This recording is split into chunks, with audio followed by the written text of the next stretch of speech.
Obrigada pela presença de vocês. É um prazer que a gente tenha a oportunidade de estreitando as relações entre Abraçoa e Semeia. A gente já se conhece de longa data, mas eu acho que essa aproximação que a gente tem tido tem permitido que a gente se conheça mais, entenda mais tudo que está sendo desenvolvido do lado de vocês e do nosso, e que por aí a gente vai encontrando aí esses pontos de convergência onde a gente pode otimizar os nossos esforços e trabalhar de um jeito mais alinhado. A gente teve essa aproximação em relação a esse estudo em função de todo mundo sentir a dor da falta de dados, da falta de informações estruturadas e adequadas para a gente poder fazer um planejamento com melhor qualidade. A gente começou a discutir tudo isso. Infelizmente, do nosso lado, junto com o G20, a gente não conseguiu avançar para fazer os estudos que a gente gostaria, mas fico feliz que vocês, pelo Semeia, tenham conseguido já dar um passo e trazer elementos que nos ajudem nessas decisões mais estratégicas e até na pressão que a gente precisa fazer para conseguir destravar os pontos aí que acabam impedindo que a gente opere os parques brasileiros aí com mais qualidade, com mais assertividade.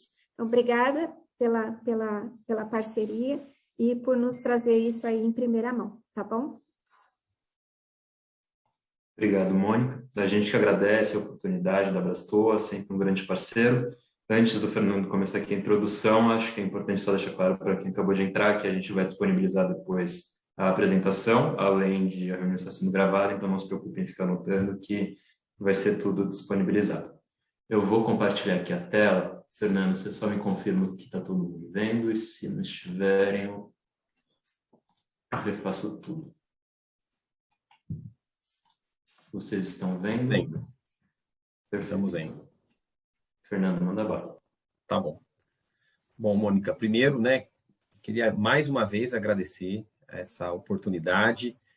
E como você disse, eu acho que embora a gente se conheça de mais longa data, eu acho que a gente tem um processo de aproximação mais recente e o Instituto, a gente fica muito feliz, né, com essas parcerias, né, que a gente desenvolve, buscando conciliar e potencializar competências, né? E eu acho que a gente tem um trabalho bacana para ser feito junto. Então, juntos aí, mais uma vez, obrigado.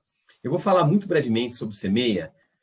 A Mônica acho que já conhece, já falei várias vezes, mas talvez não sei se todos aqui conhecem o Semeia. O que a gente né? Nós somos uma ONG. A gente foi uma ONG criada para promover a valorização dos ativos ambientais brasileiros. E aí a gente pensa, a nossa primeira empreitada aqui foi nos parques, dentre as várias unidades de conservação, os parques. E a ideia nossa é valorizar, é fazer com que sejam instrumentos de desenvolvimento econômico, que as pessoas se apropriem, que a gente crie aquela geração de conservacionistas, porque tiveram contato com a natureza, né? Só que a gente chegou à conclusão que o poder público tem dificuldade para fazer a gestão desses espaços. Então a gente falou, puxa, precisamos buscar uma aproximação entre o público e o privado como forma de melhorar a gestão dos parques brasileiros. E aí a gente se organizou com esse propósito e a gente se organizou em três principais pilares, que a gente chama aqui de fatores de sucesso. O primeiro é que, sendo um ativo público, uma aproximação com a iniciativa privada necessariamente requer um edital, um processo concorrencial para buscar esse parceiro privado e requer um contrato, né, para reger essa relação público-privado. Então, o primeiro ponto nosso é como é que os governos oferecem bons contratos ao mercado. Precisamos garantir que sejam contratos equilibrados, que sejam contratos atrativos para a iniciativa privada, que contemplem o entorno dos parques para que haja assim uma política, né, que olhe sistemicamente o papel daqueles parques. Isso faz com que seja um contrato bem sucedido, uma concessão bem sucedida, né? Depois a gente precisa atrair os privados. É um mercado imaturo no Brasil, diferente de outros setores da economia.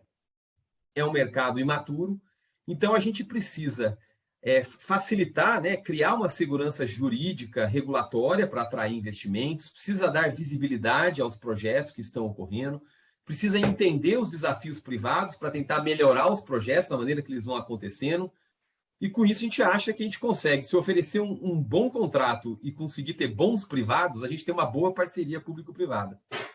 Mas aí tem o terceiro pilar, que é explicar para a sociedade. Porque se a sociedade achar que concessão é privatização, ou todas essas desinformações, outras que a gente vê por aí, a sociedade se coloca contra. E a gente também precisa monitorar o interesse da sociedade para fazer contratos desenhados para prestar um bom serviço público, né? Então, o terceiro pilar nosso é trabalhar essa legitimação das parcerias, esclarecer os benefícios e aprender como fazer melhores contratos. Toda a operação do CEMEIA, todas as nossas iniciativas são concentradas nesses três pilares. E ao longo do tempo, a gente começou a trabalhar com os governos, então, para desenvolver, né, governos, primeiro para convencê-los da importância de ter um programa de concessão de parques, segundo, uma vez convencido, que a gente pudesse apoiá-los na modelagem desses projetos. E aqui estão os governos, a gente tem um trabalho no nível federal, estadual e municipal. Recentemente, a gente fez um acordo com o BNDES, uma parceria com o BNDES, que deu mais abrangência, inclusive, à nossa atuação junto aos estados, ao nível subnacional. E a gente tem feito parques naturais e parques urbanos, ajudamos o estado de São Paulo com o zoológico, jardim botânico também. Mas, assim, o core assim, da nossa atuação é quase que 100% parques naturais e urbanos, né? E aí a gente tem lá publicações, a gente sistematiza conhecimentos. Se vocês entrarem no site do CEMEIA, tem várias publicações que explicam os modelos de parceria, os modelos jurídicos, o que funciona, o que não funciona, como escolher um parque para integrar uma carteira de concessões. Tem toda uma parte de geração e sistematização e disseminação de conhecimento. E tem uma parte da nossa atuação que é importante, que eu acho que é o que interessa quando a gente dialoga com o público privado, que é justamente a melhoria do ambiente de investimento. E aqui, vou trazer 3 exemplos principais aqui, né? O primeiro é o Roadshow, né? A gente está atuando com vários governos e a gente precisa fazer com que os governos dialoguem com o privado. Desde o início do projeto, tem lá aqueles market soundings, né? Que a gente põe o governo para ouvir o privado, para fazer com que os projetos sejam desenhados de maneira mais aderente, que tenha mais atratividade privada. E depois, quando os projetos já estão mais envolvidos, a gente faz um roadshow mesmo para atrair players para participar dos processos licitatórios. Então, a primeira caixinha aqui do lado esquerdo é justamente na época, foi o último evento que nós fizemos antes da pandemia, é o Ricardo Salles, então ministro do Meio Ambiente, apresentando para um público de 60 agentes privados, mais ou menos 60 agentes privados, o que era a carteira federal. Nesse mesmo dia, o estado de São Paulo apresentou a sua carteira e a cidade de Porto Alegre também apresentou os seus projetos municipais. A segunda caixinha que eu queria chamar a atenção é a parte mais de advocacy mesmo, né? Então, aqui é uma apresentação no Congresso, né? A gente participou, por exemplo, da aprovação da lei que destravou todo o programa federal de concessões, que havia um entendimento adverso ali do Tribunal de Contas da União sobre concessões em parques. Foi necessária a aprovação de uma lei e o CEMEIA, junto com outros atores, né, fizemos essa articulação para aprovar. Então, a parte de advocacy mesmo, né, junto a tomadores de decisão, né? E o terceiro é um que até a gente fez um encontro recente, a gente fez um encontro virtual, esse aqui era um encontro presencial ainda, uma foto mais antiga, de 2018, em que a gente pega os operadores de parque, e aí não é o público amplo, é quem realmente está com a mão na massa ali na operação das concessões, e perguntar, pessoal, o que funciona e o que não funciona. O que funciona, vamos potencializar, o que não funciona, vamos entender por que não funciona e que os próximos contratos sejam melhores do que os contratos que não estão funcionando nesses aspectos. Então, é nesse momento que a gente captura essa inteligência de quem está no dia a dia para a gente fazer um processo de aprimoramento contínuo dessa agenda que a gente patrocina, né? Então, são as principais instâncias que a gente tem de apoio à iniciativa privada, né? Eu não vou me alongar mais. Depois, se tiver qualquer dúvida sobre a atuação do CEMEIA, a gente está aqui à disposição. Só para eu também, o objetivo é falar do nosso conteúdo, né, que a gente gostaria de compartilhar com vocês hoje.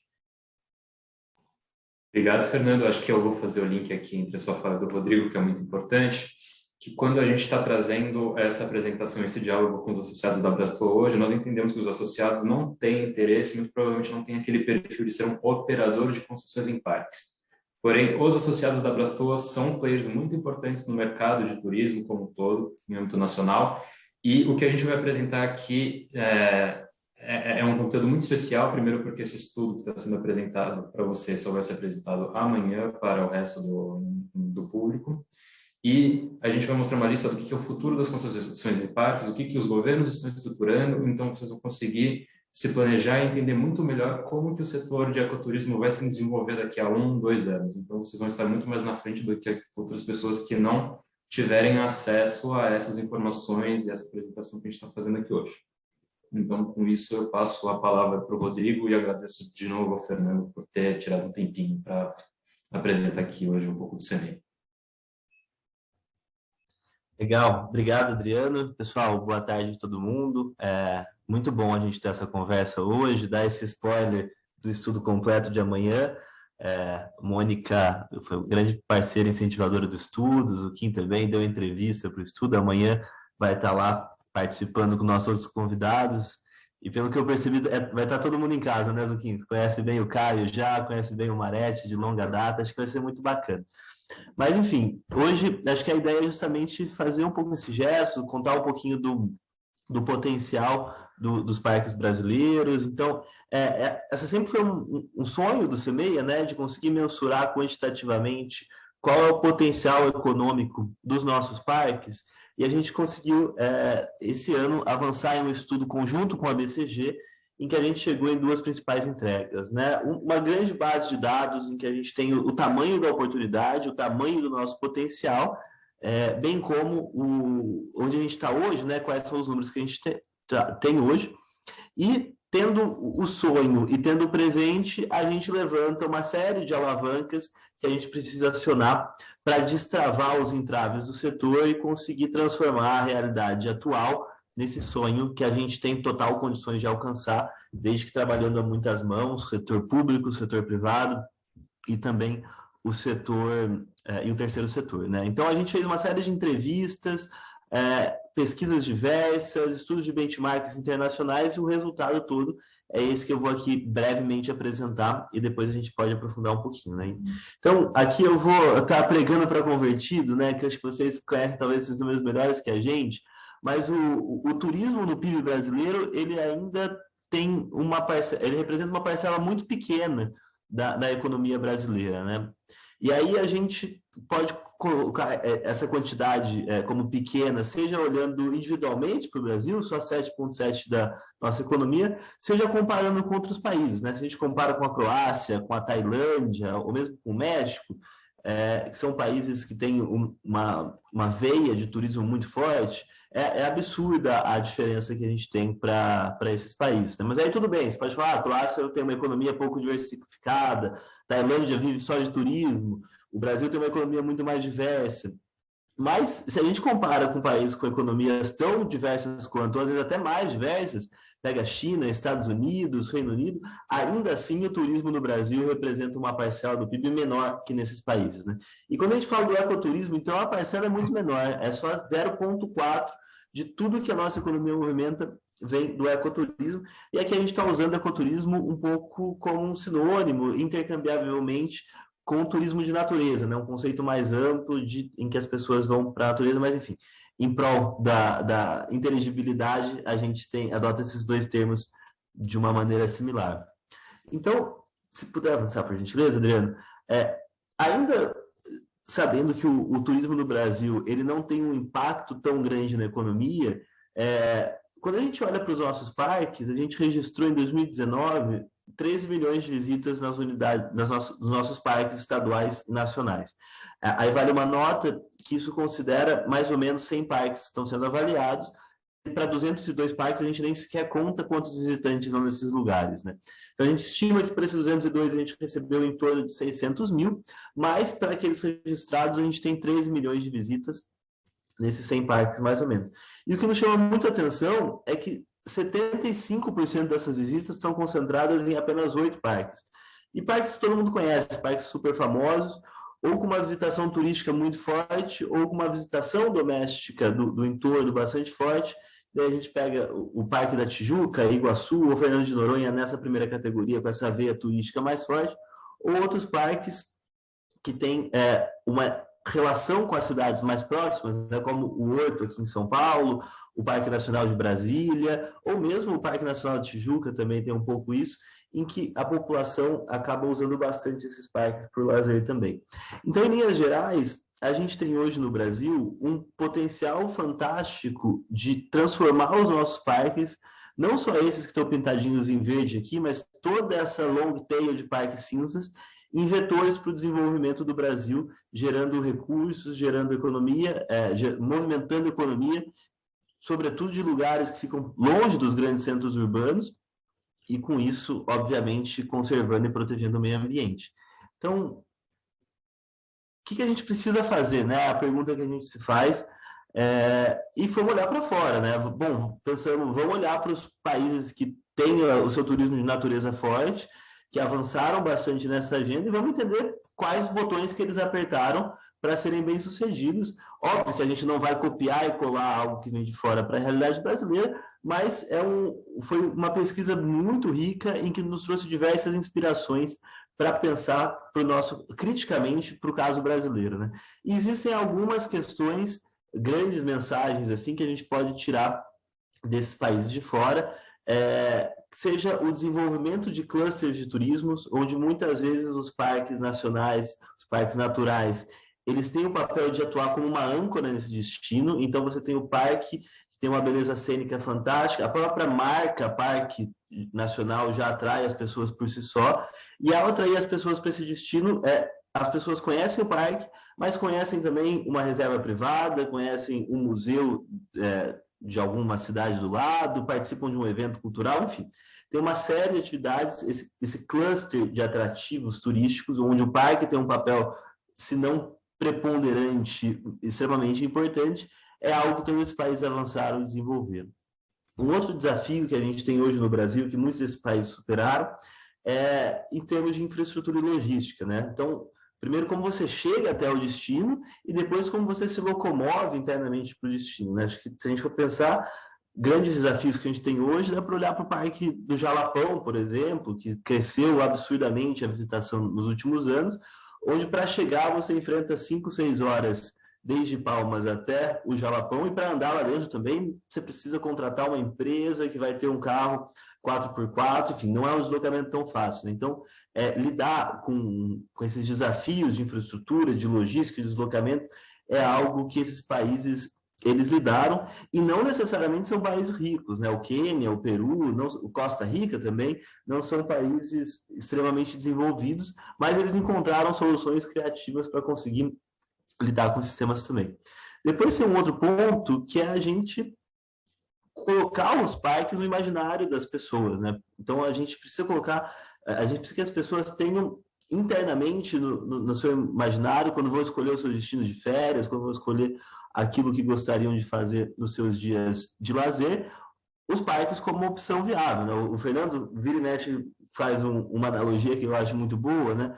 Poxa, a gente tem que fazer com que as pessoas, ao invés de optar por pegar a Dutra, saindo aqui de São Paulo, virar para a direita, descer a Tamoios e ficar 8 horas no trânsito para ir para a praia, que eles virem para a esquerda e em 1 hora eles estão no Parque Nacional de Itatiaia, que é fantástico.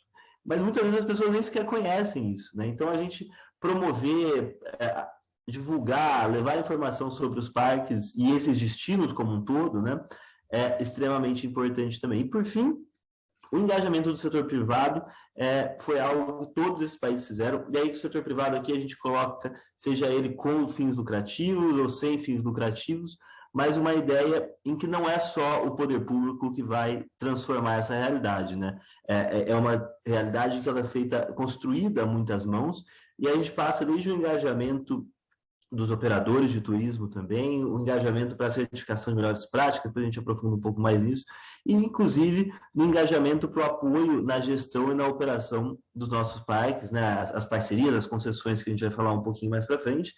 E, enfim, acho que existem algumas coisas interessantes para a gente extrair dessas parcerias, né, nessas conversas nossas, né, seja para entender um pouco melhor como no chapéu de um operador isso afeta todo esse ecossistema de turismo, seja eventualmente também para olhar como uma oportunidade de negócio também, né? Lá fora, no Brasil a gente ainda não tem um exemplo típico disso, espero que com essas interações nossas a gente tenha, mas lá fora a gente tem alguns exemplos de empresas que atuam até hoje como operadoras, mas viram nas concessões uma oportunidade de complementar a sua atividade core. Então, a gente tem um caso muito legal no Chile, por exemplo, que é a Explora, fazer uma série de passeios fantásticos para a Patagônia, para o Atacama e etc. Recentemente, eles ganharam a concessão do Parque Nacional de Pumalim, lá na Patagônia, vão construir alguns hotéis, algumas atividades, operar alguns passeios. Então, complementaram a sua atuação como operador também com esse chapéu de concessionário. Enfim, puder passar, por favor, Adriano? Eu acabo me empolgando com esse assunto.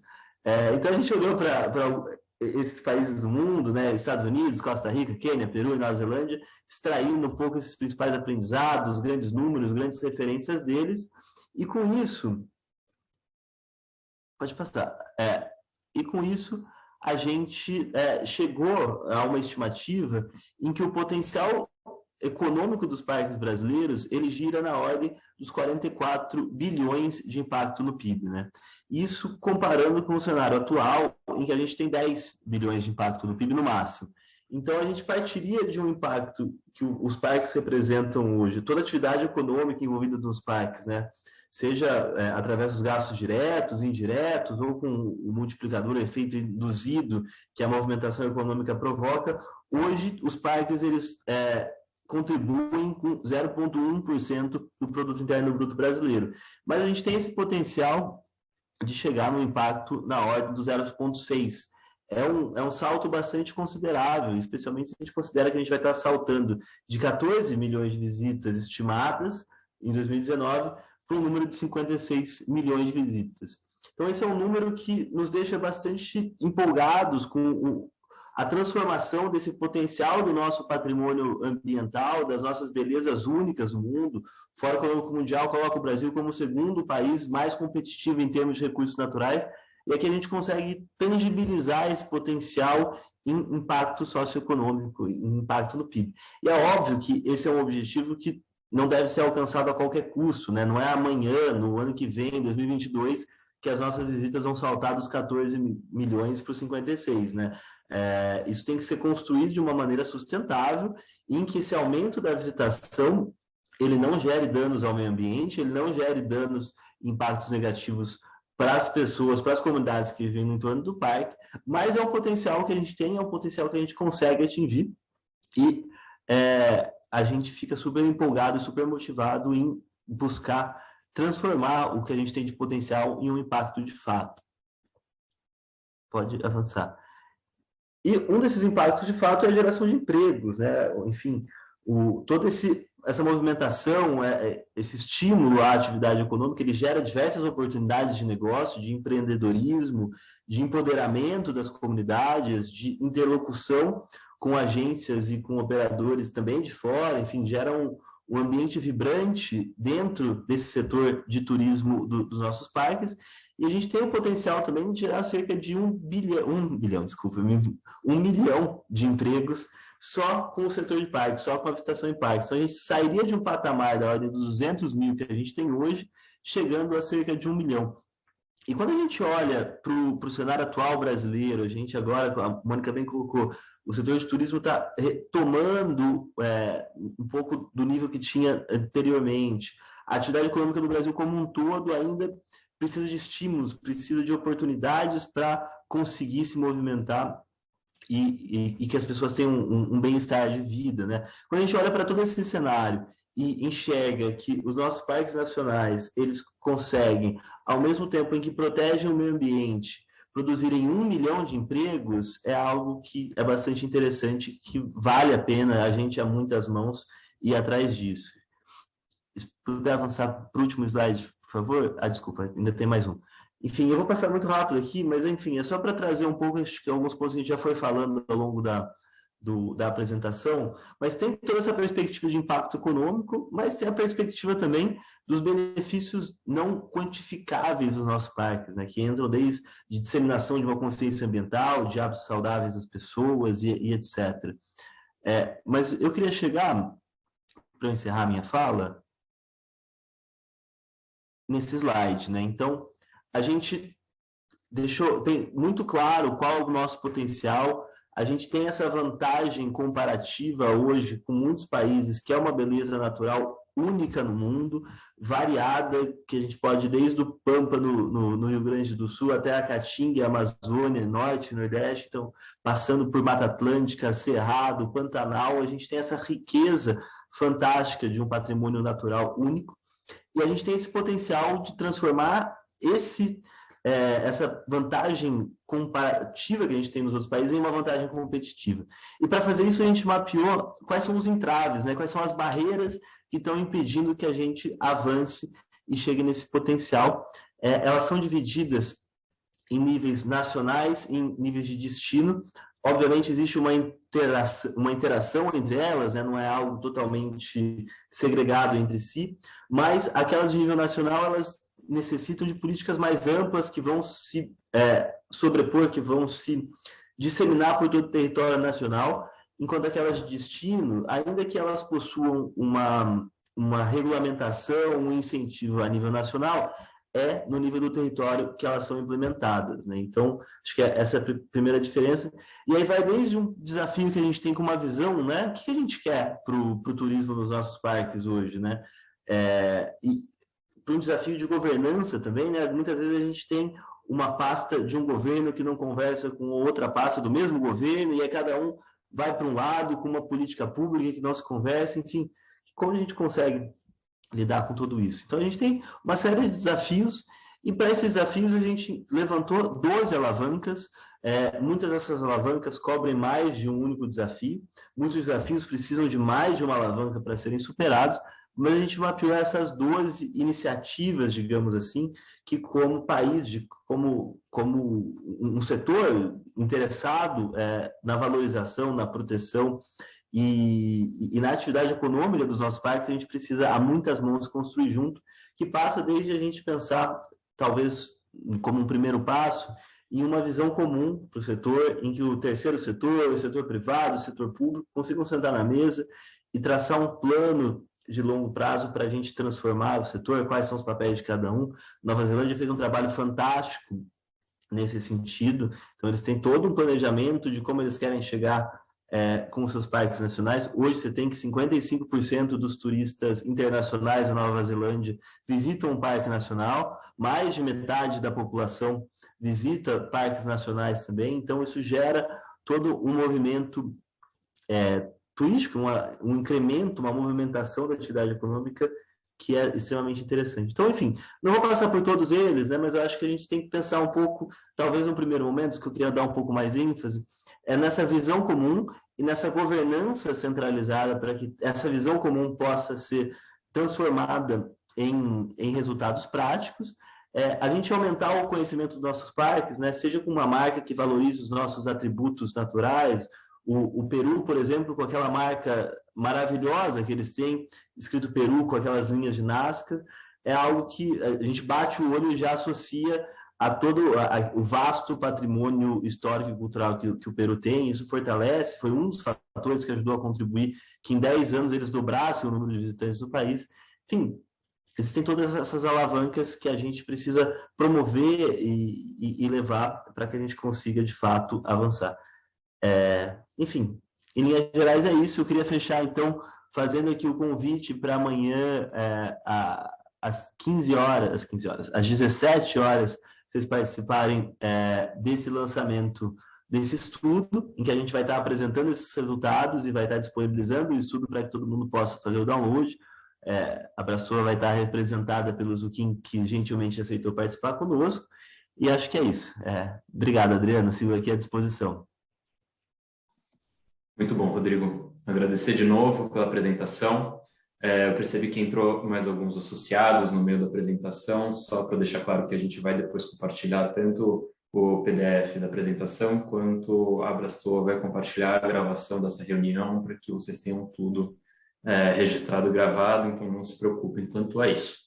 A gente vai dar continuidade aqui com um dos focos de trabalho do CEMEA, que é um pouco do mapeamento das concessões em parques no Brasil. Levando em conta tudo que já foi apresentado pelo Fernando e pelo Rodrigo, a gente entende aqui que a gente tem um material muito interessante que demonstra o desenvolvimento do setor. E isso é muito importante porque a gente consegue ver claramente que a gente tem um crescimento exponencial que está acontecendo nas concessões em parques. Então, se a gente for ver do lado esquerdo da nossa linha do tempo, em 99 a gente começou com talvez a mais famosa das concessões até o momento, que é a concessão do Parque Nacional do Iguaçu. E quando se começou essas concessões, tinha uma ideia de fazer concessões com um estilo do modelo americano de concessões, onde você tem um tipo de concessão fragmentada. O que significa isso? Não se faz a concessão integrada de todos os serviços do parque como um todo, mas você faria a concessão de um ativo, de um outro ativo. Nos Estados Unidos, por exemplo, existem concessões em parques que é uma concessão de um serviço de hotelaria específico, um serviço de transporte específico, um serviço de alimentação específico. E lá em 99, quando se fez essa concessão, tinha-se essa ideia e a gente percebe que passou-se mais de 10 anos para que a gente tivesse uma mudança nesse paradigma. E a gente conseguiu ver que nos últimos 3 anos a gente tem um desenvolvimento gigantesco dessas concessões e todas agora são concessões integradas, ou seja, quando se concede um serviço de um parque, se concede todos os serviços do parque para que um privado consiga fazer uma melhor gestão e consiga fazer um melhor planejamento de todas as atividades que podem ser feitas lá, pensando na experiência do usuário. O usuário vai lá e quer fazer uma tirolesa, mas também quer fazer uma atividade náutica, quer tirar uma foto, quer fazer uma refeição, um piquenique com a família. Então, o concessionário que tiver essa concessão nesse parque consegue pensar em toda a experiência que o visitante teria nesse parque, e isso fez muito mais sentido para o setor privado como um todo. Além disso, a gente consegue ver que a gente teve um desenvolvimento de concessões que anteriormente eram só federais para agora concessões estaduais e também municipais. E com isso a gente tem uma mudança que antigamente eram concessões só em unidades de conservação para concessões também em parques urbanos, que é uma mudança muito grande de paradigma e também tem uma mudança um pouquinho do modelo, como que funciona a gestão da fauna e da flora, mas daí a gente entra no nível de detalhamento que acho que não faz sentido aqui nessa reunião. O importante é mostrar que existem diversas características e diversas maneiras de se fazer concessões em diversos ativos ambientais diferentes. E talvez a maior mudança que a gente consegue perceber aqui é que agora a gente tem uma carteira de projetos de concessões em parques.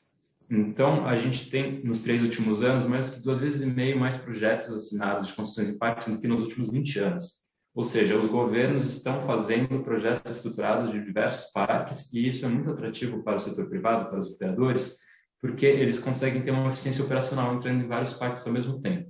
Conseguem ter vários atrativos turísticos, conseguem fechar pacotes com os operadores de turismo para diversos parques ao redor do Brasil. E isso é muito interessante e a gente consegue ver o crescimento exponencial. A gente tinha uma empresa, basicamente como concessionária de parques, de 99 até 2010, e agora a gente tem mais de 9 empresas.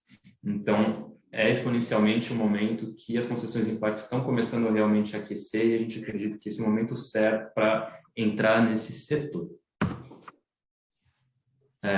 E daí, quando a gente fala exatamente em concessões em parques, a gente acha que é muito importante delimitar o que exatamente a gente está falando do parque. O parque tem todo o seu território e dentro desse território existem atividades baseadas tanto na conservação da natureza quanto na infraestrutura básica para visitação. Então, alguém pode fazer alimentação dentro do parque, alguém pode cobrar o ingresso para entrar no parque, e também atividades diversas, como, por exemplo, um teleférico, um arborismo, alguma coisa assim.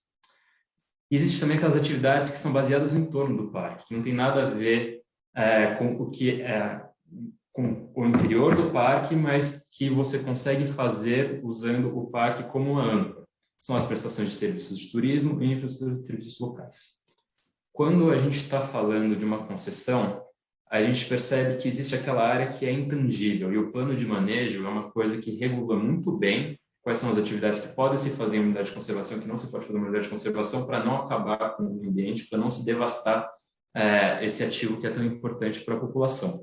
E isso é importante porque traz uma segurança jurídica para o concessionário de que é muito bem delimitado, que o concessionário só pode fazer atividades que estão delimitadas no plano de manejo. Ou seja, o concessionário não pode entrar nas áreas de conservação da natureza, o concessionário só pode fazer atividades que estejam de visitação e de cobrança de ingresso ou a infraestrutura.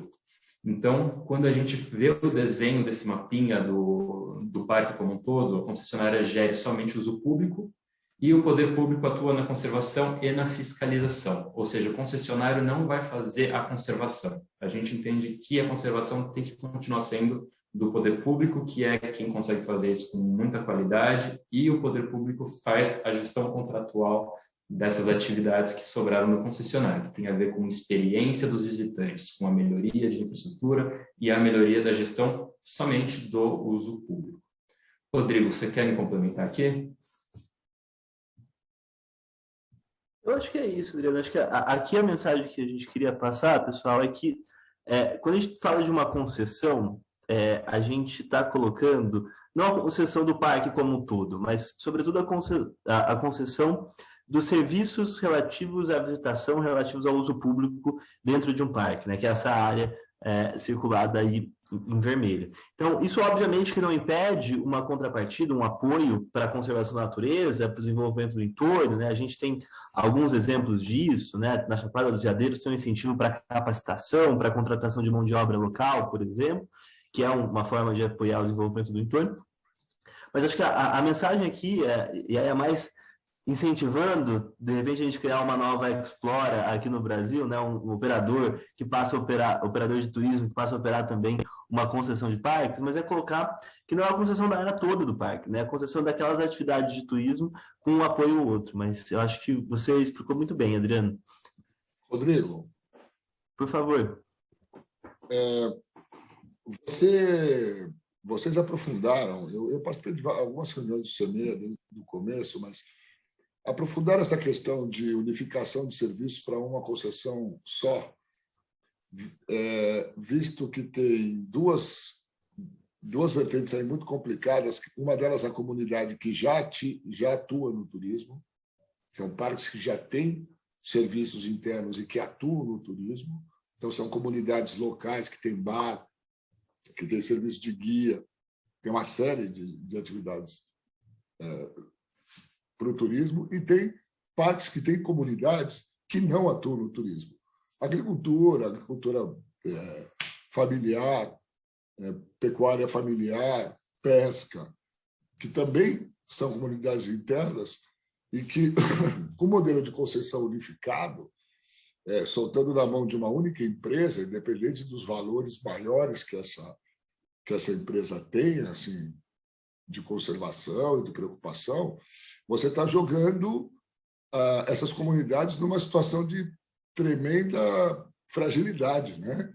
Então, essa discussão toda a gente vem pensando muito na história da fragmentação dos serviços internos no parque, assim, não uma fragmentação sem capacidade de articulação, mas uma fragmentação para cada parque, uma atuação mais específica, né? Respeitando a idiosincrasia mesmo, respeitando o que acontece dentro daquele parque. Outra coisa, essa história de falar que é importante porque quando você vai num parque você compra todos os serviços de um único, você pode comprar todos os serviços de vários em um único modelo de venda.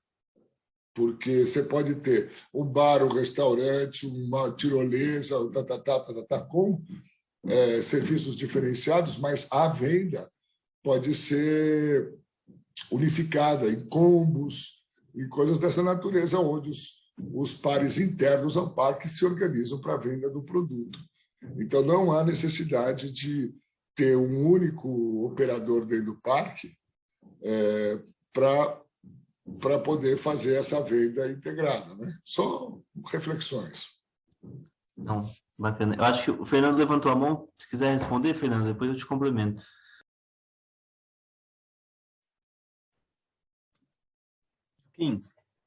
Opa, vocês estão me ouvindo? Então, tá.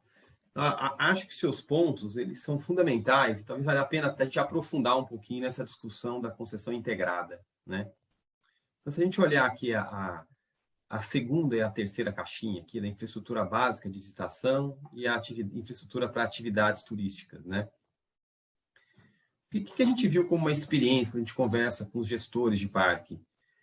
É que se você faz a concessão de um restaurante, por exemplo, em um parque que não tem trilha, não tem bilheteria organizada, não tem sinalização, não tem centro de visitante, depois de 2 anos, o dono do restaurante devolve essa permissão para o poder público, porque por mais engenhoso que ele seja na comida que ele prepara, no cuidado que ele tem com o restaurante dele, as pessoas não vão no parque por causa do restaurante dele. As pessoas vão no parque para ter uma experiência completa no restaurante, no parque, e depois comem no restaurante dele, né? Então, a questão da coordenação não é só na venda dos serviços, mas na oferta. E aí eu vou separar serviço de infraestrutura do parque, né? Então, a gente tem visto o seguinte, para funcionar, você tem que ter alguém que cuide do sistema fotovoltaico, que vai fornecer energia elétrica, que vai cuidar da fossa seca, que vai cuidar e vai ter as atividades econômicas dentro do parque e toda uma atividade de requalificação ali do ambiente onde ocorre o turismo dentro do parque.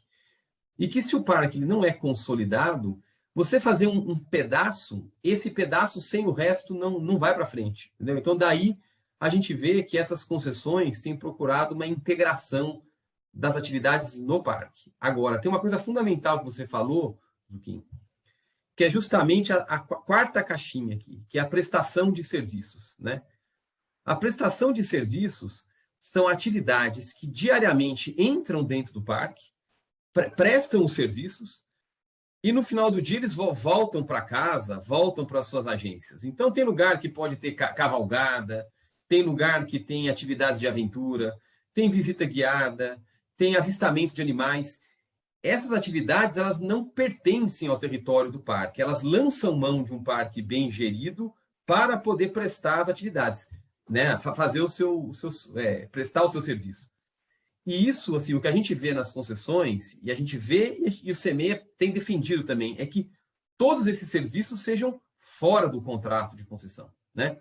De maneira que o papel do concessionário é promover uma requalificação e uma gestão do território do parque e da infraestrutura do parque. Mas você não pode pôr esses serviços dentro do contrato, senão você cria um monopolista que mata os negócios locais, entendeu? E nesse momento você cria um jogo de ganha-ganha. Por quê? Porque um parque bem qualificado facilita a vida de todas as agências, esses prestadores de serviço dentro do parque. E esses prestadores de serviço é o que trazem visitantes para o parque, que faz com que o concessionário ganhe com a bilheteria do parque e consiga fazer a manutenção. Então, acho que é importante, que acho que o seu ponto é fundamental. Não é criar um monopolista que faz tudo. É alguém que, de maneira integrada e coordenada, requalifique e cuide do território do parque. E que isso seja uma plataforma para a prestação de serviços de fora para dentro, né?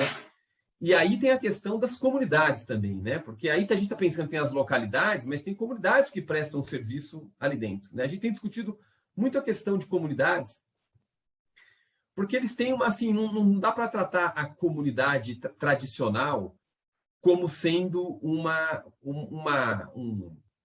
uma cidade próxima do parque ou a vila de apoio ao parque, porque ali tem outros tipos de interesse também, né? Ali tem o interesse de valorização da cultura, da ancestralidade.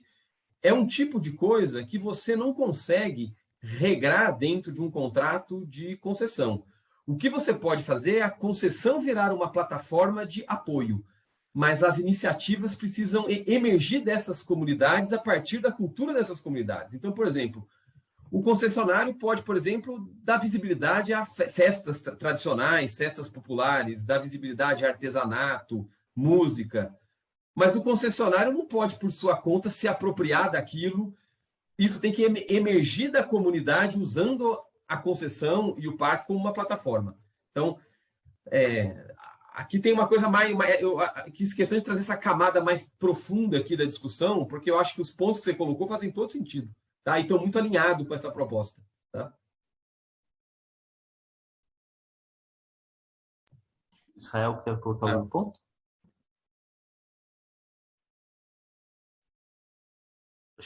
Tá no mudo. Você está no mute, Israel, está no mute. Desculpa. Boa tarde, Fernando. Muito tempo que a gente não conversa.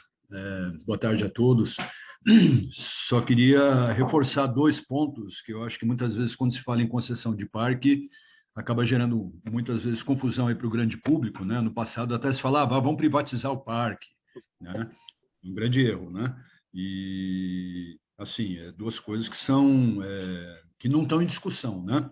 Apesar de que recentemente eu vi alguns movimentos aí do governo federal de querer conceder o parque inteiro, né? Parece que a coisa não prosperou, mas sempre estamos falando em concessão de serviços turísticos, né? A administração do parque, a propriedade do parque, ela é pública e a administração é pública e governamental, né? Isso é importante sempre deixar claro e reforçar, porque acaba gerando uma confusão.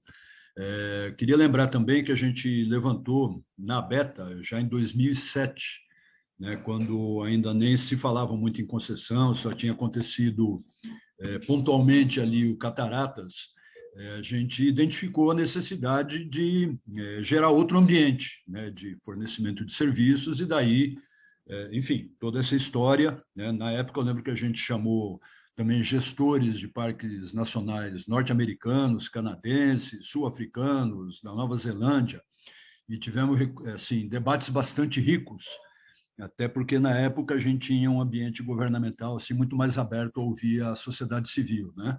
Então, intensa participação até dos ministros, né, de meio ambiente, do turismo, bastante interessados nessa temática também. Evoluímos para um ambiente bacana, eu acho que tudo muito positivo que foi apresentado, mas essa questão que o Zucchini levantou, eu acho que é uma questão da maior importância, especialmente no estado de São Paulo, né? A gente trabalha com alguns parques, aí estendendo, né, o setor do turismo, especialmente o pedagógico, trabalha há muitos anos aí com o Petar, com Ilha do Cardoso, com Intervales, e nesses anos todos se gestou nesses parques uma série de serviços turísticos, né? Inclusive parte até de políticas públicas, de tirar as pessoas que habitavam ali de atividades predatórias e oferecer atividades sustentáveis, né? E o turismo entre elas.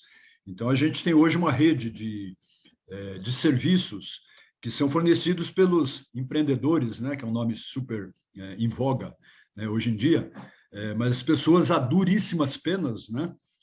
Sem muito apoio público e nem nada, acabaram se firmando como fornecedores de serviços, né? Alguns deles, inclusive, de excelência, de qualidade, né? Caso da Ilha do Cardoso, do Petar. E hoje, a gente, visitando esses locais, a gente percebe quase que um terror, né, dessas comunidades de serem alijadas. Então, eu acho que esse debate ele precisa ser aprofundado, né? Eu acho que ele tem que ir no sentido... Eu lembro que quando a gente levantou a necessidade de convidar empresas, né, para fazer a gestão dos serviços turísticos e a concessão, era no entendimento de que o Estado não tinha condição de garantir coisas mínimas. O Estado não limpa banheiro, não serve lanche, muitas vezes não tem nem conhecimento de atividades de aventura, e de lá para cá muita coisa evoluiu. Na própria Beta, a gente chegou a fazer todo um estudo, né, de aptidões, que parque serve para quê, que atividades até para nortear aí os serviços de concessão. Mas também, na época, eu lembro que a gente também passou ao largo aí dessa realidade das comunidades que já operam, né, em alguns locais de forma parcial, por exemplo, na Chapada dos Veadeiros, há muitos anos existem as associações de guias, né? Então, eu acho que esse debate ele está mais do que atual, porque eu acho que se prosseguir com esse modelo de empresa, eu acho que vai ter que chamar a polícia militar para botar isso goela abaixo de muita comunidade, pelo que eu percebo do clima que está se formando nesses locais. E eu acho que a sociedade teria muito a ganhar se incorporasse esses empreendedores, esses serviços, talvez rever os modelos, eu acho que talvez o modelo não seja único, né? Lembrando que ele, na verdade, até já tem acontecido de formas um pouco diversas. No Parque Nacional da Serra da Capivara, não é uma empresa que cuida da visitação, é uma fundação, e tem uma característica muito diferente de uma empresa, né? Nem tem fins lucrativos e trata, até porque é função ali da fundação incorporar a população local no circuito do turismo. Então, a coisa acontece de forma bastante interessante. E eu acho que só teria a ganhar, né? Até da gente criar aqui no Brasil um modelo um pouco diferenciado, porque é legal essa ressalva que foi feita pelo Fernando, mas também é normal que uma empresa que chegue e ela queira, de alguma maneira, talvez pasteurizar ou padronizar o atendimento. E eu acho que com um modelo onde as comunidades seja garantido o direito delas, é claro que onde tem capacidade, onde elas estão preparadas, tudo mais, a gente poderia criar um modelo mais diverso e mais rico, né? E uma coisa também que eu percebo que as comunidades levantam, muitas vezes, é que os modelos de concessão eles sempre prevêem um investimento, né? Correto do ponto de vista de empresa, até do ponto de vista de você projetar um aumento de visitação. Então, também criar infraestrutura para essa visitação ampliada. Mas podemos voltar a pensar, acho muito difícil no âmbito desse governo, mas no âmbito do Estado, em pensar em financiamentos públicos para comunidades que estejam bem articuladas e que possam contar com o apoio de dinheiro público para essas estruturas, né? Então, é só uma ideia aí para... e também, de certa forma, um alerta, né? Porque eu acho que é muito legal quando essas concessões ela vêm para somar, né? E para trazer benefício. Agora, da forma como ela está formulada, muitas vezes pode gerar conflito, né? Só isso. Muito obrigado. Posso fazer um comentário aqui, Rodrigo, ainda sobre... Eu acho que o exemplo de Veadeiros é um que a gente tem olhado. O Veadeiros é um que a gente tem um concessionário, a gente tem uma associação amiga do parque muito ativa e articulada com o concessionário, assim, que se dá bem ali, que tem as suas atribuições. A gente tem uma comunidade de guias ali muito estabelecida, que está fora do contrato de concessão, eles são organizados, eles são autorizados a prestar serviço dentro do parque. E a gente tem no entorno ali comunidades quilombolas também, que podem se beneficiar da visitação. Eu acho, Israel, o que você está colocando é um ponto importante e eu acho que esse é o caminho. O que eu acho que você falou do esclarecimento das concessões e das privatizações, eu acho que tem um ponto também, é que as pessoas muitas vezes acham que onde existe um concessionário não existe mais nada. Você não pode ter autorização, você não pode ter entorno. Na verdade, a concessão é um contrato entre o público e o privado que você desenha o objeto dele, né? Então, por exemplo, o que a gente tem visto nesses contratos recentes é que a parte da conservação da natureza fica fora, fica na mão das fundações florestais, institutos florestais. Por quê? Porque o Instituto Florestal acha que o privado não vai cuidar do meio ambiente do jeito que ele cuida. Então, você tem uma resistência muito grande e legítima dos órgãos ambientais.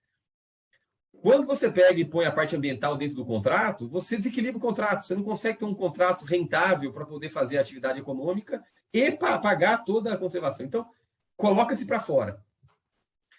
Quando a gente pensa essas atividades da caixinha 2 e 3, isso tem sido mais o objeto da concessão.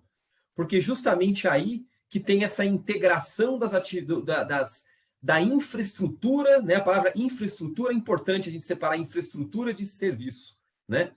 A infraestrutura do território do parque, é aquela necessidade de você ter luz, de você ter saneamento básico, de você ter banheiro, de você ter trilha, e aí você tem o restaurante, outras coisas dentro do parque. O que eu acho que é um erro que já cometeu no passado é você achar que trazer uma pessoa da comunidade para operar aquele restaurante dentro do parque, que isso é desenvolvimento econômico. Não é. Desenvolvimento econômico é multiplicar por 200 a visitação do parque, e aí essas 200 pessoas vão no restaurante na cidade, porque só aquela permissão sozinha normalmente não dá certo. Agora, a gente tem acompanhado lá em estado de São Paulo, né, Ilha do Cardoso, Anchieta, é um outro modelo. É um modelo mais baseado em permissão e ali nem tem capacidade de colocar essa concessão. Essa concessão são para aqueles parques que são chamados mais as joias da coroa, esses que demandam investimentos de algumas dezenas, centenas de milhões ali, né, que estão sendo pensados. E o outro ponto é isso. Essa prestação de serviço, ela precisa ocorrer fora do contrato, por meio de autorizações, né? E inclusive com o olhar do poder público de qualificação desses serviços também, né? Você também tem que ter uma régua E isso não é o concessionário que vai definir, isso é o poder público que vai definir, né? E tem as normas, lá na Beta também, tem toda lá uma normativa, né, que a Beta tem procurado puxar para também mostrar quem que é o bom prestador de serviço e o mau prestador, e separar o joio do trigo também, né? Para não cair tudo numa vala comum. Então, assim, eu acho que esse é o caminho mesmo, sabe? Eu acho que talvez não tenha ficado claro que o foco das concessões tem sido a caixa 2 e 3, e a caixa 1, 4 e 5 estão completamente fora do que tem sido desenhado, né? Não sei se isso endereça o seu ponto, Israel, mas acho que a gente está falando, né? A gente brinca internamente que a gente fica tem vários pontos de vista e, na verdade, tu não está meio que falando a mesma coisa, só que olhando de pontos de vista diferentes. Não sei se faz sentido isso para você, Israel.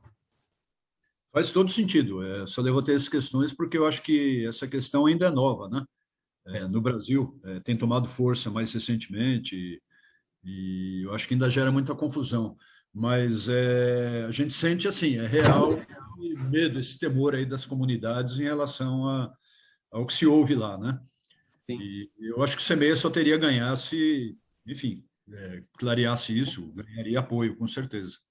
Com certeza. Eu acho só uma coisinha, é muito legal essa conversa e a leitura do Fernando, para mim, é super... Fernando e Rodrigo são bem pragmáticas, bem legais. Eu tenho só uma leitura um pouquinho, assim, com um detalhe a mais, que a gente não pode esquecer que, como tudo, temos os parques ricos e os parques pobres, né? Em todos os aspectos. Se você for ver a concessão de Noronha, ela já está determinada por um público rico, porque tudo é caro, e até conseguiu fazer uma coisa que eu acho, assim, que eu realmente acho interessante, que tem duas taxas ambientais. Uma taxa que é do Parque Nacional, que, em última análise, é uma taxa do socioambiental, e a outra taxa de administração de Noronha. Mas lá passa tudo, porque a demanda determina isso. E a comunidade já era produtora de serviços turísticos, as pousadas, os restaurantes e tal. Então, já era um parque, estava tudo arrumadinho, só precisava limpar algumas questões aí de serviços nas praias e nas trilhas, alguma coisinha assim. Se você pegar o Parque Nacional do Iguaçu, o Parque Rico, até teve o estresse no começo, porque proibiram os táxis de entrar no parque, não sei se vocês lembram disso. E me parece que os táxis são comunidades, são pessoas que já viviam lá. Então, teve um estresse e tal, e no fim foi desenhado um modelo para que eles pudessem trabalhar. Mas você já vê que existe, na entrada de uma concessionária única, vamos chamar assim, uma certa volúpia de consumo, porque ela deve ter investido algum dinheiro, então ela já vem com uma volúpia, e a leitura disso tem que passar pela comunidade, porque se não tem um agente de intermediação dessas relações, de fato, a questão monetária passa por cima das questões da ancestralidade, da cultura, que são importantes. O Jalapão hoje não vive só da beleza, ele vive do seu, que eu esqueci o nome, que faz um rango e conta a história dele no Jalapão. As Serras Gerais, que estão mais para fora, onde nascem os do Jalapão, hoje estão sendo referência. Referência, por quê? Porque você vai em áreas de quilombolas, você vai em áreas de ouro, então, um monte de coisa. Então, essa leitura eu acho que é o grande barato do CEMEA, porque o CEMEA é uma entidade, é uma ONG, ela pode ajudar nessa incorporação da sociedade no negócio. Por isso que eu tenho um prazer muito em conversar com o CEMEA, porque essa intermediação é importante, mas a gente não pode esquecer nunca de lembrar disso, porque é fácil a gente esquecer no vamos fazer. Coisa de velho. Não, imagina, com certeza. Eu acho que esses pontos que você traz aqui são super importantes, o Israel também. Acho que a gente do CEMEA defende a instituição do diálogo entre todas as partes em todo o processo de estruturação. A gente sabe que não existe uma solução única, né? Aqui a gente está criando, nesse slide, um parque fictício, mas isso tem que ser bem discutido para cada caso específico, para cada particularidade. Não existe um modelo único que a gente vai replicar para todos os parques do Brasil. Então, o modelo que serve para o Parque Nacional de Iguaçu não vai servir para a Serra da Canastra, não vai servir para a Serra da Capivara. Você tem diferentes modelos possíveis, eles não são necessariamente excludentes um do outro. Então, na Chapada dos Veadeiros, Fernando colocou, né, a gente vem acompanhando bastante. Você tem uma concessão, mas você tem parcerias também do parque com a comunidade, com associações de guias. Lá é interessante o pessoal comentando, né, de como essas parcerias todas convivem de uma forma única, e a necessidade do diálogo, né? Acho que não é papo de velho algum, é fundamental que as partes conversem, que se entendam, e que busquem consensos, enfim, e etc. Às vezes, óbvio que um desentendimento ou outro pode ser que tenha lá em Iguaçu esse caso dos táxis, né? Hoje os táxis entram, mas se for ver lá, ninguém vai de táxi para o Parque Nacional do Iguaçu, porque é muito caro de táxi.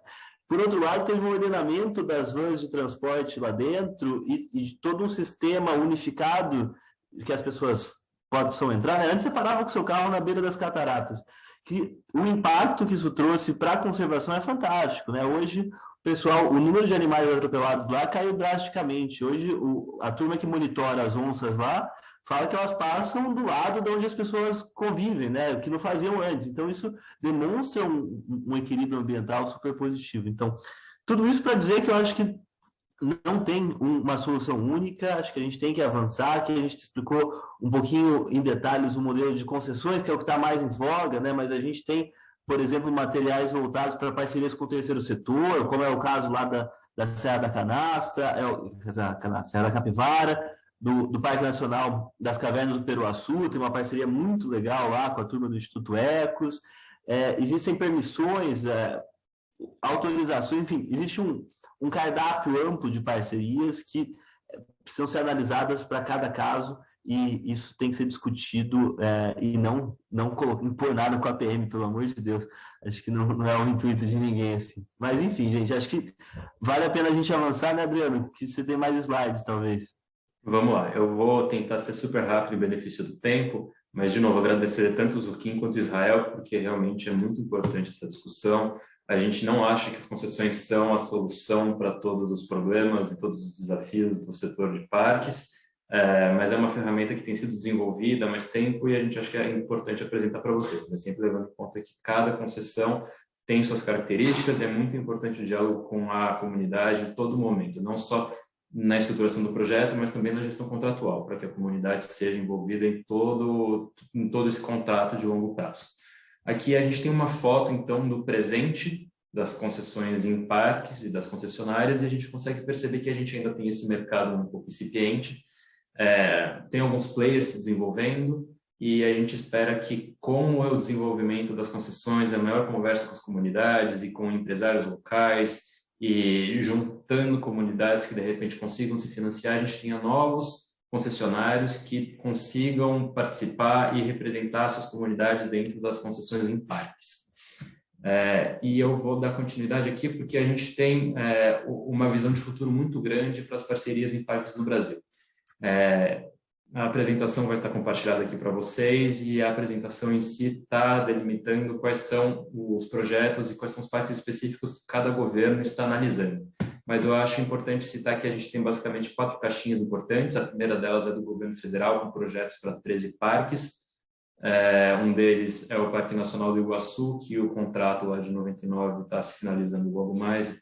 Tem uma estruturação, revendo várias premissas, prevendo o aumento dos atrativos que vão estar dentro da concessão para que a concessionária consiga prever mais atrações. Ao mesmo tempo, a gente tem a entrada do BNDES aqui na segunda caixinha como um player super importante de estruturação, porque o BNDES foi contratado por 8 estados do país para estruturar os projetos de concessões, ir conversar com as comunidades, contratar consultorias jurídicas, consultorias socioambientais, consultorias financeiras, para poder modelar o melhor projeto para cada parque. E é muito importante citar que, quando se está modelando o projeto, não se tem certeza que esse parque ainda vai virar uma concessão, mas estuda-se o modelo das concessões, e o BNDES é um player muito importante porque ele tem uma facilidade de interlocução com as comunidades, com os empresários, com as pessoas locais, para poder entender qual que é o potencial de cada parque. A gente também tem programas estaduais independentes, como o governo do estado de São Paulo, que já vem há um pouco mais tempo avançando nessa agenda, e além disso a gente tem parques estaduais com programa, municipais, com programas municipais como Recife, Porto Alegre, São Paulo, que têm avançado um pouco nessa carteira. Rodrigo, me complementa, por favor. Ou você levantou a mão e não abaixou? Não, ela estava levantada já. Desculpa. Imagina. Então, a gente tem os nomes dos parques aqui que estão sendo estudados por todos esses entes. Eu não vou demorar aqui, eu acho que não faz sentido eu ficar falando nome por nome, depois cada um pode avaliar, tentar entender quais são os parques, e se vocês tiverem qualquer dúvida, a gente se põe à disposição para conversar sobre esses parques, sobre cada estado, sobre cada ente federativo e como que eles estão montando esses projetos, como eles estão estruturando esses projetos. E a gente acha que é super importante que vocês se apropriem também de como está sendo essa estruturação, para vocês entenderem como que é o time, quando que esses parques vão ser licitados, se esses parques vão ser licitados e como que o turismo pode ser desencadeado nessas regiões. A gente tem uma newsletter em nosso site, que vocês podem receber também a atualização dos projetos. A gente posta quase que semanalmente quais são as novidades, qual projeto tem consulta pública, em audiência, para todos os operadores que tiverem maior interesse em entender o que está sendo pensado para esses locais. E, de novo, eu agradeço a oportunidade aqui da Mônica, pela Brastoa, da gente trazer essa agenda para vocês, agradecemos a participação de todo mundo, e a gente se põe à disposição aqui para responder e tirar as dúvidas de todo mundo. Obrigado, pessoal.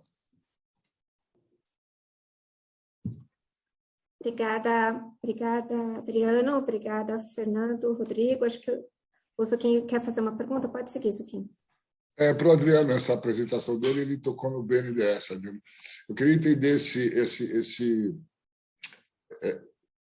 o BNDES está disponibilizando recurso para a realização de uma articulação no parque e tudo mais, ou também para dar apoio para quem quiser trabalhar com alguma concessão, ou uma concessão isolada, ou uma concessão geral.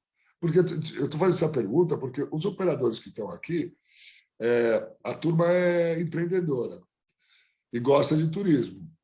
Então, você vê que eu já tive conversas com outros grandes operadores que me perguntaram até hoje por que eu não entrei nisso. Tá? Eu não vou nem entrar nessa conversa. Os Caio e eu já tivemos muita reunião com parques. É difícil. Agora o modelo está ficando mais fácil.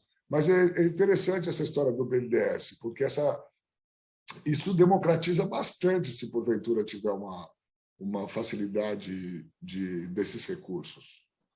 Perfeito, Zuquinha. A pergunta é ótima, é muito importante, porque a gente já tinha, nessas conversas que o Fernando contou que a gente tem com o setor privado, percebendo que o grande gargalo do setor é a financiabilidade dos projetos. A gente entende que tem muitas empresas interessadas, mas não conseguem entrar porque, querendo ou não, requer investimentos que muitas vezes são vultuosos. E o BNDES entrou não só na parte da estruturação dos projetos, que estão listados nessa apresentação que a gente vai compartilhar para vocês, mas agora eles também estão estruturando linhas de financiamento para empresas que tenham interesse em entrar nas concessões que eles estão estruturando. Então, depois, se vocês quiserem, a gente pode trazer o BNDES para conversar com vocês, explicar um pouco mais como eles estão bolando essas linhas de financiamento, como eles estão bolando a estruturação das garantias para esse financiamento, mas eles estão se preocupando muito com o desenvolvimento do setor privado, com o desenvolvimento de comunidades locais, com o desenvolvimento para que a gente não tenha sempre os mesmos players, mas que a gente tenha uma pluralidade do setor privado, que tenha vários interesses diferentes, para que a gente tenha melhores concessionárias e melhores concessões. Parabéns, isso é uma conquista. Isso é uma conquista. Parabéns mesmo. Isso é bom. Pegando o gancho, Zuquinho, só para você saber, o pessoal do CEMEIA tinha feito uma consulta, se a gente já traria o pessoal do BNDES, a gente chegou a ter algumas conversas, vamos juntos, não vamos, e a gente achou por bem, primeiro, a gente colocar todo mundo na mesma página, do ponto de vista do que está acontecendo, quais são os modelos, para que a gente, com base nesse entendimento, siga aí, eventualmente, para uma segunda rodada, onde a gente pode trazer esses players, mas a gente achou que trazê-los agora, nesse momento, poderia gerar muita confusão, e aí a gente achou melhor ir por partes. Mas fica aqui, quem sabe, aberta a porta para uma segunda rodada de conversas. Queria chamar a Camila, acho que a Camila tinha levantado a mão. Camila, você quer fazer alguma pergunta?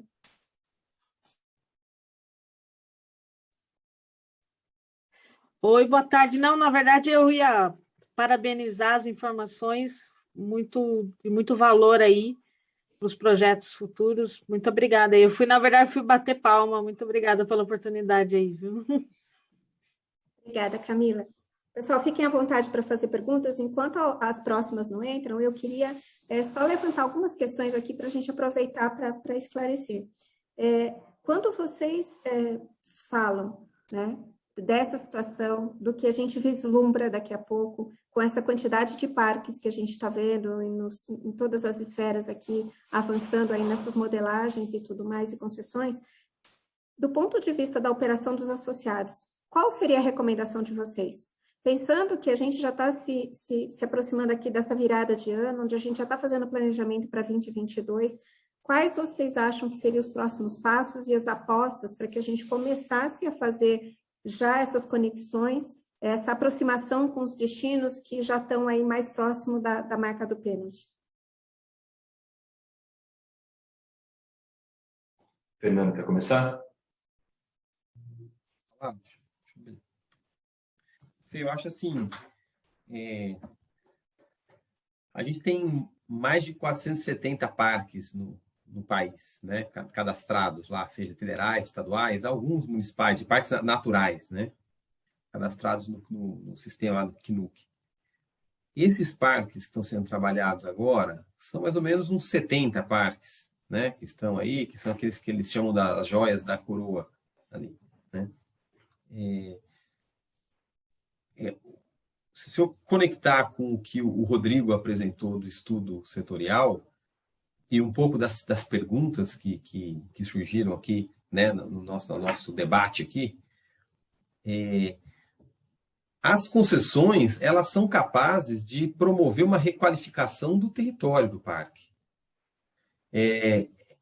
A gente precisa ter, assim, os parques no imaginário das pessoas. A gente tem que fazer as pessoas chegarem até próximo aos parques, a gente tem que ter um entorno dos parques capaz de prestar bons serviços de visitação aos parques, e aí você tem, vamos dizer assim, a concessão que cuida do território do parque. Então, se eu fosse dar fazer uma recomendação, eu tenho uma expectativa que esses parques que estão nos programas de concessão, eles vão sofrer nos próximos anos uma requalificação do território onde ocorre a visitação ao parque.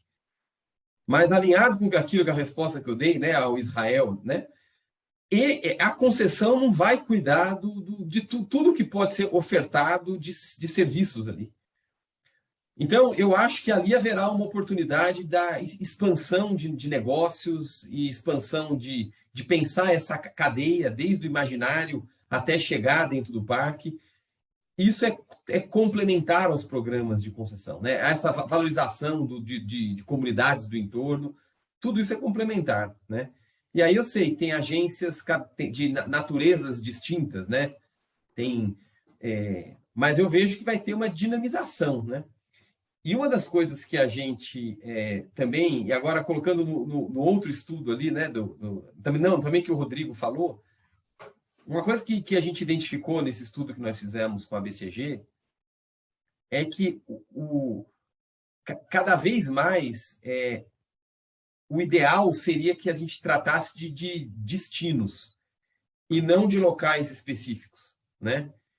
Porque você tem o território, você tem a experiência na natureza, você tem o território do parque requalificado. Só que você tem não só os serviços de visitação ao parque, mas você tem todo um destino no entorno do parque, que envolve questões culturais, questões tradicionais. Aí é que a gente falou, né? É a comida, é a festa popular, é uma cultura local, né?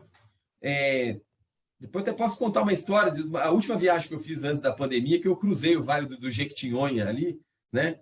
E buscando lá artesanato, festa de reisada no dia 6 de janeiro, e naquelas comunidades. Pô, foi uma experiência que eu fiquei hospedado em Biribiri, passei o Réveillon em Biribiri.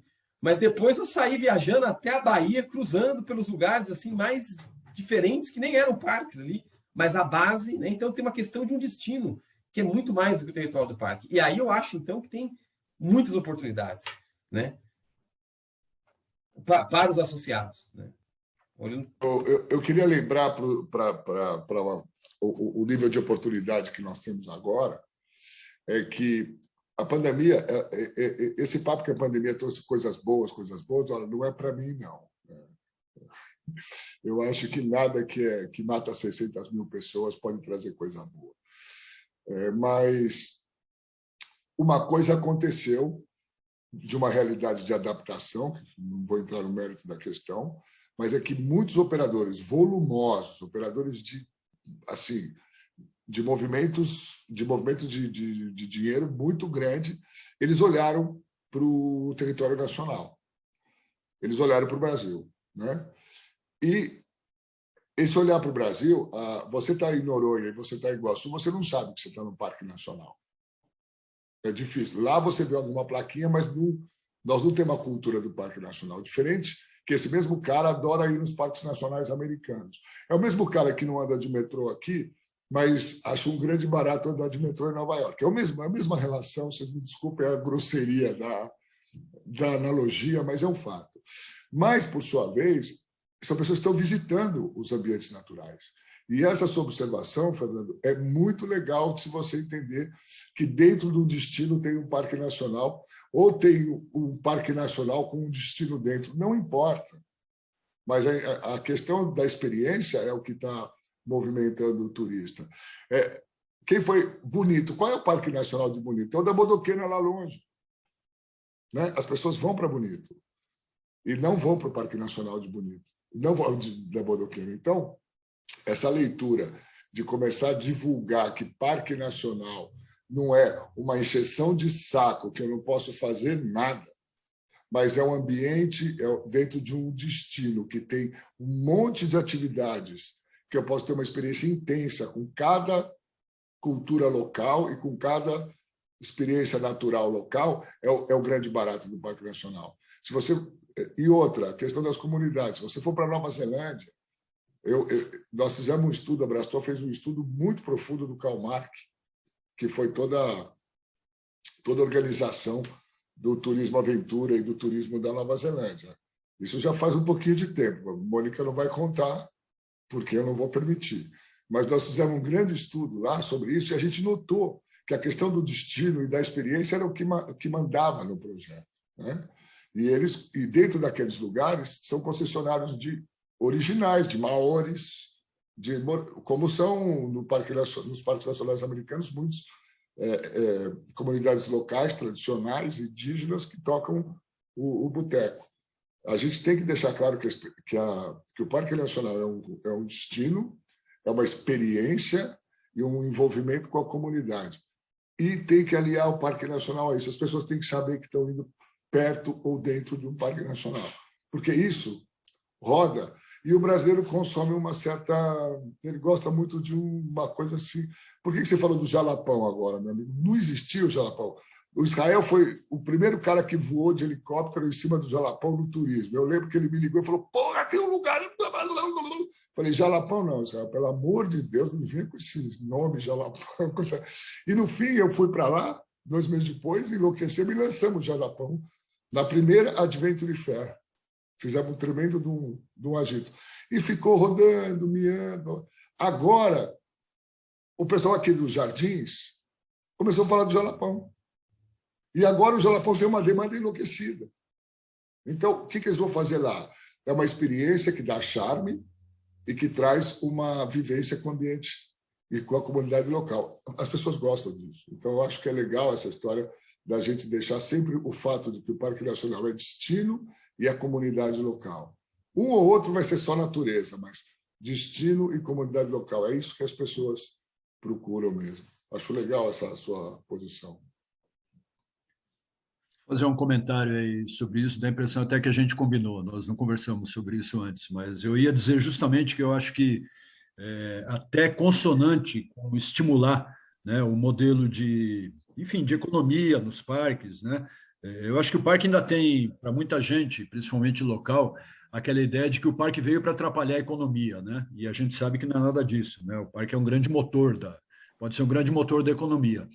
Mas eu acho que assim, a gente vive numa colônia, né? Culturalmente uma colônia, fornecedora de matéria-prima e também de consciência, né? E aqui na colônia a gente não dá valor para aquilo que não é valorizado de outra forma, né? Não vai depender das pessoas. Então, Então, eu percebo que ainda existe, assim, a gente percebe isso, na verdade, de uma forma bem agressiva, né? A gente trabalha muito com escolas de elite aqui de São Paulo, e é impressionante ver que a garotada, filha de famílias ricas e que, inclusive, valorizam, né, mandar seus filhos não só para Miami, mas também para uma viagem para a Serra da Capivara ou para a Amazônia, a garotada não tem ideia do que é uma paca, o que é uma cutia, né? Sabe que é um urso, o que é uma girafa, né? Então, assim, é uma grande colônia isso aqui, né? Mental. E eu acho que passou da hora até, eu lembro que há anos atrás a gente tirou na Beta também, de fazer, puta pretensão, né? Com o tamanho da Beta, mas de fazer uma grande campanha de incentivo à vida ao ar livre, né? E eu acho que embutido nisso, valorizar ambientes brasileiros, né? Não é só o Grand Canyon, que é show e que tem que visitar. Aliás, você não encontra muito brasileiro dentro do Grand Canyon, né? Maior dificuldade. Eu já fui algumas vezes lá e você não vê brasileiro. Você vê gente do mundo inteiro, mas brasileiro dá pouco valor a isso. Então, eu acho que a gente ainda vive aqui um momento ainda pré-colonial, colonial, de ver a natureza só como uma fonte de renda destruída, né? E eu acho que teria tudo a ver o CEMEI incorporar, só uma sugestão, não só o CEMEI, acho que é uma missão aí para todo mundo, mas da gente valorizar os biomas brasileiros, né? A Nied Guidon revira o estômago, né? Quando ela vê que, depois de tudo que ela fez lá na Capivara, paulista não vai para lá, é muito raro, né? Ela comemorou que o ano retrasado, em 2019, a Globo fez dois programas maiorzinhos e chegou até a chamar atenção na Serra da Capivara. Mas o brasileiro não conhece a Caatinga, não quer saber da Caatinga, né? O brasileiro do Sul. E é um bioma fantástico, né? Unicamente brasileiro, né? Tinha que ser mais valorizado. Então, eu acho que até para valorizar o produto e valorizar as concessões e gerar até mais, enfim, mais interesse, eu acho que a gente já passou da hora, assim, de ter campanhas intensivas, né, de marketing. Muito bom saber que a Globo vai retomar lá a novela do Pantanal. O Pantanal está mais do que necessitado, né, de uma visão diferente do pecuarista, né, pecuarista burro, hein? Ainda por cima, que é o que está imperando lá, né? Então, eu acho que essa é uma questão essencial, né? Valorizar o ambiente brasileiro, valorizar os parques nacionais. O Brasil não é só o Parque Nacional do Iguaçu e o Cristo Redentor, né?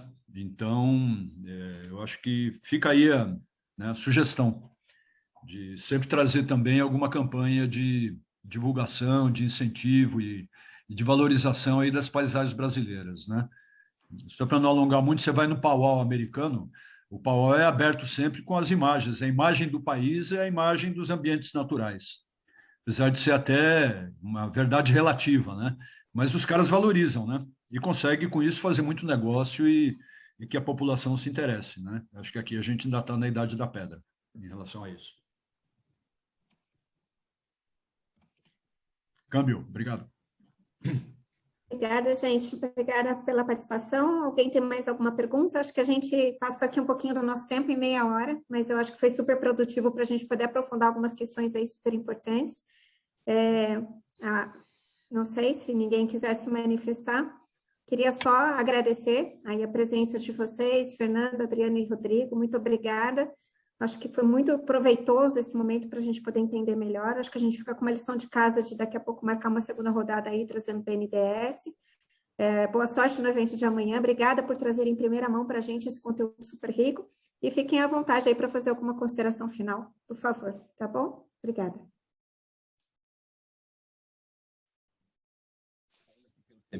Eu só reforço o agradecimento, a oportunidade, e que a gente tem que continuar esse diálogo, continuar esse amadurecimento, né, desses vários pontos de vista enfim, trazendo, acho que essa conversa com o BNDES, acho que é importante também a gente trazer, né, a gente não pode falar em nome do BNDES, a gente pode falar o que a gente tem visto de discussão, mas acho que eles precisam falar, né, por eles, as políticas estão sendo pensadas, né, e é isso, a gente está à disposição aqui.